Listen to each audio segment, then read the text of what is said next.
Hello students, इस video में जानकारी देने वाले हैं कि बीपीएससी पास मार्क कट ऑफ क्या होगा।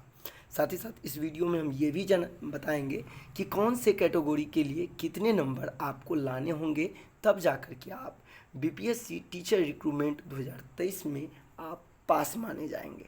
तो सबसे पहले जानते हैं पेपर 1 के बारे में। पेपर 1 में आपको केवल 30 अंक लाने होंगे। यदि आप 30 नंबर ले आते हैं तो आपको पेपर 1 में पास माना जाएगा और साथ ही साथ उसके बाद आपका पेपर 2 जांच किया जाएगा। यदि आप पहले ही पेपर 1 में 30 नंबर लाने में असफल होते हैं तो फिर आपका पेपर 2 जांच नहीं किया जाएगा, पेपर 2 की कोई मूल्यांकन नहीं किया जाएगा। लेकिन यदि आप पेपर 1 में 30 नंबर ले आते हैं, आप पास हो जाते हैं। ध्यान देने की बात है, इस 30 नंबर में पूरे का पूरे जो हिंदी और इंग्लिश की बात की गई, दोनों मिलाकर के आपको लाने हैं।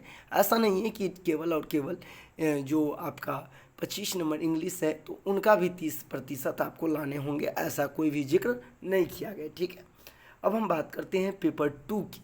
तो पेपर 2 का जो आपको जांच किया जाएगा उसमें पेपर 1 का सिर्फ और सिर्फ यदि आप इसमें पास हो जाते हैं तो फिर इसकी कोई आवश्यकता आपके जॉब पे नहीं होने वाला, अर्थात मेरिट लिस्ट में इसका कोई योगदान नहीं होगा।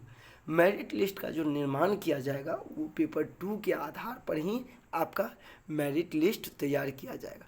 अब उसमें जो न्यूनतम कट ऑफ की बात है, जो आप पास करने की सबसे न्यूनतम कट ऑफ है वो क्या है।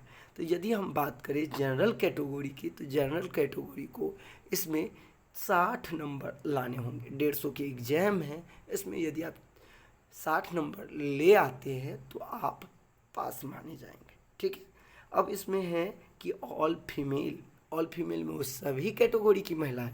यदि आप सोच रहे होंगे कि इसमें जनरल महिला नहीं होंगे, बीसी महिला नहीं होंगे, सिर्फ और सिर्फ ये महिला, तो ऐसा कुछ नहीं है। SC ST EWS जनरल सभी महिलाएं आ जाएंगे। उसका क्या है, तो उसको केवल और केवल 48 नंबर लाने होंगे। तो आप समझ सकते हैं कि 48 नंबर कोई ज़्यादा नहीं है, और ख़ास करके महिलाओं के लिए तो 48 नंबर लाना 150 में बहुत ही कम रखा गया है। निश्चित तौर पर इसमें आप लोग सफल होंगे, पॉजिटिव मैंडेट रहे। इसके बाद यदि हम BC की बात करें तो BC को 54.75 नंबर लाने होंगे। और उसके बाद यदि हम बात करें EVC का, तो EVC को 51 नंबर लाने होंगे।